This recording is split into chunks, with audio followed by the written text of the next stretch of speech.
ফিলিস্তিনি প্রতিরোধ আন্দোলন হামাস ৪ শর্তে গাজায় জাতিসংঘ নিরাপত্তা পরিষদের যুদ্ধবিরতি প্রস্তাব গ্রহণ করার ঘোষণা দিয়েছে।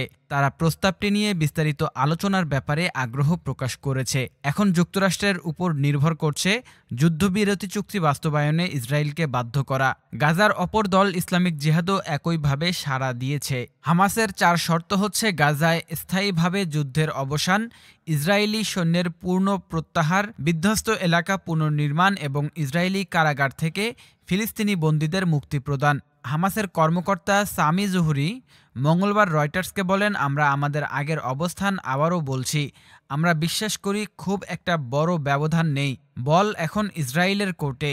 আবু জুহরি বলেন, মার্কিন প্রশাসন জাতিসংঘ নিরাপত্তা পরিষদের প্রস্তাবের আলোকে অবিলম্বে যুদ্ধ বন্ধ করতে দখলদারদের বাধ্য করার প্রতিশ্রুতি পালন করার সময় সত্যিকারের পরীক্ষায় পড়বে। এদিকে সিনিয়র হামাস কর্মকর্তা ওসামা হামদান লেবাননের আল মায়াদিন টেলিভিশন চ্যানেলকে বলেছেন, তারা মধ্যস্থতাকারীদের কাছে কিছু মন্তব্য দাখিল করেছে।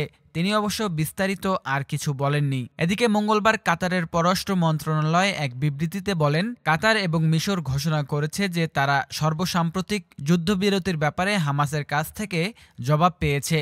হোয়াইট হাউসের মুখপাত্র জন কির্বি বলেন, যুক্তরাষ্ট্র আলোচকদের কাছে দেয়া হামাসের কাছ থেকে যুদ্ধবিরতি প্রস্তাবের সারার বিষয়টি জানতে পেরেছে। যুক্তরাষ্ট্র এখন তা নিয়ে কাজ করছে। ইসলামিক জিহাদ জানিয়েছে তারা চুক্তির ব্যাপারে ইতিবাচকভাবে সম্পৃক্ত হতে প্রস্তুত। তারা যুদ্ধ বন্ধ চায়।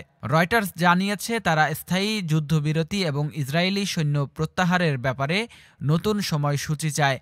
আল জাজিরার সংবাদদাতা ইমরান খান বলেন, হামাস পুরো গাজা উপত্যকা থেকে ইসরায়েলি বাহিনীর পূর্ণ প্রত্যাহার দাবি করেছে। এমনকি রাফা ক্রসিং এবং ফিলাডেলফিয়া করিডোরে কোনো ইসরায়েলি সৈন্য না থাকার দাবি করেছে।